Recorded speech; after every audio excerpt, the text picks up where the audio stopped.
मीठे बच्चों, तुम मुझे ईश्वर, अल्लाह, शिव, यहोवा, गॉड आदि नामों से पुकारते हो। तुमने मेरे लिए मंदिर, मस्जिद, चर्च एवं गुरुद्वारे बनवाए। तुमने वेद शास्त्र और कई प्रकार की धर्म पुस्तकें लिखी। मेरे पास पहुंचने के लिए तुमने पूजा, अर्चना, तप आदि किए। तुमने मेरे नाम पर अनेक युद्ध किए और मेरे लिए कई त्याग व बलिदान दिए। लेकिन दुर्भाग्यवश न तो मुझे कोई भी प्राप्त कर सका और न ही मेरे पास पहुंच पाया। वास्तव में मुझे जानने से पहले तुम्हें ये जानना और महसूस करना है कि तुम स्वयं कौन हो। तुमने अज्ञानतावश स्वयं को भौतिक शरीर मान लिया है, इसलिए तुम जाति, धर्म, रंग, भाषा व राष्ट्रीयता के नाम पर भेदभाव करते हो।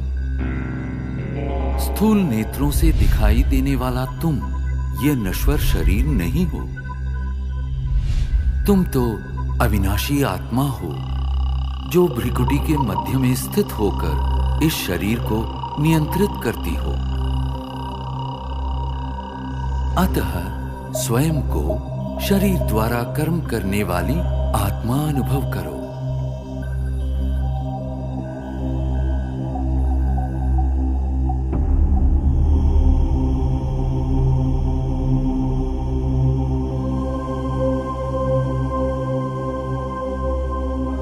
अब कुछ क्षणों के लिए सांसारिक बातों व उनके वातावरण से स्वयं को अलग करो। इस देह को भूल अपने आप को भ्रिकुटी के मध्य में चमकता चैतन्य सितारा अनुभव करो। वास्तव में तुम यही हो, अति सूक्ष्म ज्योतिर्बिंदु आत्मा। अब क्रमशः तुम्हारी यात्रा आरंभ होती है। इस भौतिक दुनिया और देह से ऊपर उठकर नीले गगन की ओर।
सूर्य, चंद्र, तारागणों से भी पार अब तुम एक सुनहरे प्रकाश युक्त दुनिया में पहुंच चुके हो।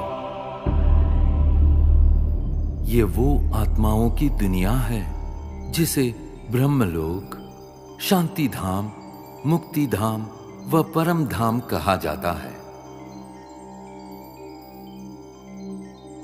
ये मधुर शांतिपूर्ण दुनिया तुम आत्माओं का और मेरा भी मूल निवास स्थान है। मैं तुम आत्माओं का पिता, परम पिता परमात्मा शिव हूं।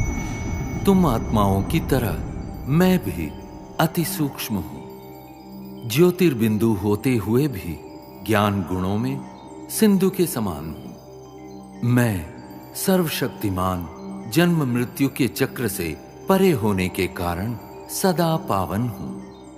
तुम सब आत्माएं मेरी प्रिय संतान हो। प्रारंभ में तुम आत्माएं भी मेरे साथ परम धाम में ही निवास करती थी। बाद में तुम जन्म और कर्म का अविनाशी अभिनय करते सृष्टि नाटक मंच पर अवतरित होते हो।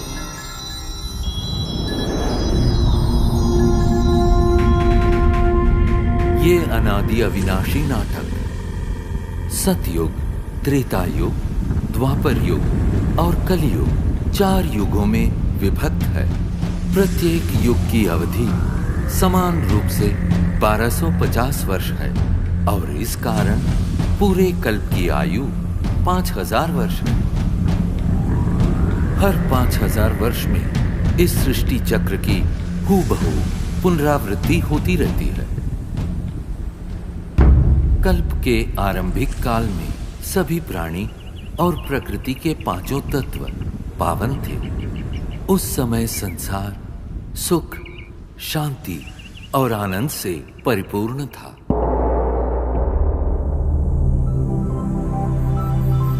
यही वो समय है जिसे सतयुग और त्रेता युग के नाम से जाना जाता है, जहां तुम देवी देवता के रूप में रहते थे। इस 2500 वर्ष की अवधि को स्वर्ग, बैकुंठ, बहिश्त, जन्नत, पैराडाइज आदि नामों से जाना जाता है। सतयुग अर्थात स्वर्ण युग में श्री लक्ष्मी और श्री नारायण का अटल अखंड राज्य था।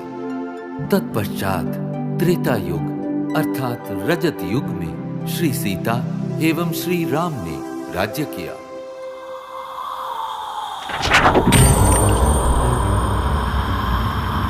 द्वापर युग में देहभान के कारण तुम विकारों में प्रविष्ट हो गए और इस कारण अपनी शक्तियां खोने लगे।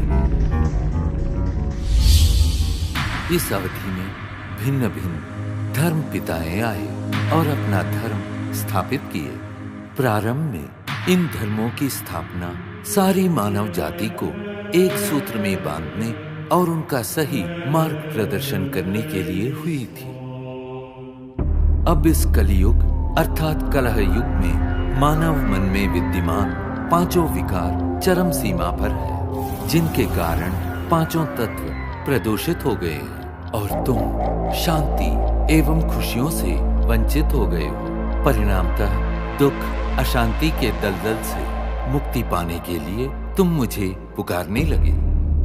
यदा यदा हि धर्मस्य ग्लानिर्भवति भारत अभ्युत्थानमधर्मस्य तदात्मानं सृजाम्यहम् परित्राणाय साधूनां विनाशाय च दुष्कृताम् धर्म संस्थापनार्थाय संभवामि युगे युगे।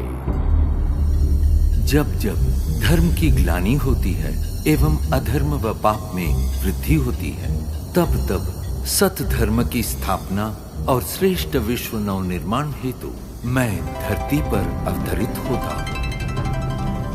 इस दिव्य व पावन अवतरण के काल को संगम युग कहते हैं। कलियुग और सतयुग के संगम का ये समय अत्यंत कल्याणकारी है। गीता में दिए इन वचनों के अनुसार अब भारत भूमि पर मेरा अवतरण हो चुका है। प्रजापिता ब्रह्मा के साकार मानवीय तन में मैं प्रविष्ट एवं सन्निविष्ट होकर सहज गीता ज्ञान एवं राजयोग द्वारा तुम आत्माओं को पावन बनाने का महान कार्य कर रहा हूं।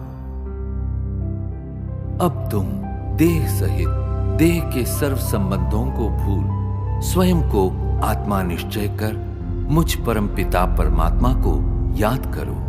यही राजयोग है जिसके द्वारा तुम्हारे जन्म जन्मांतर के विकर्म दग्ध होंगे और तुम सर्वगुणों एवं सर्वशक्तियों से संपन्न हो जाओगे। याद रखो, प्रकृति के पांचों तत्व भी तुम्हारे इसी संपन्नता की प्रतीक्षा कर रहे हैं। मेरे प्यारे बच्चों, मैं वही हूं जिसे तुम अनेक वर्षों से खोज रहे हो। मैं तुम्हारा अनादि पिता हूं। मैं जो हूं, जैसा हूं, मुझे भली भांति पहचानो और मेरी श्रीमत पर चलो, ताकि आने वाले स्वर्णिम युग में तुम अनेक जन्मों का श्रेष्ठ भाग्य प्राप्त कर सको।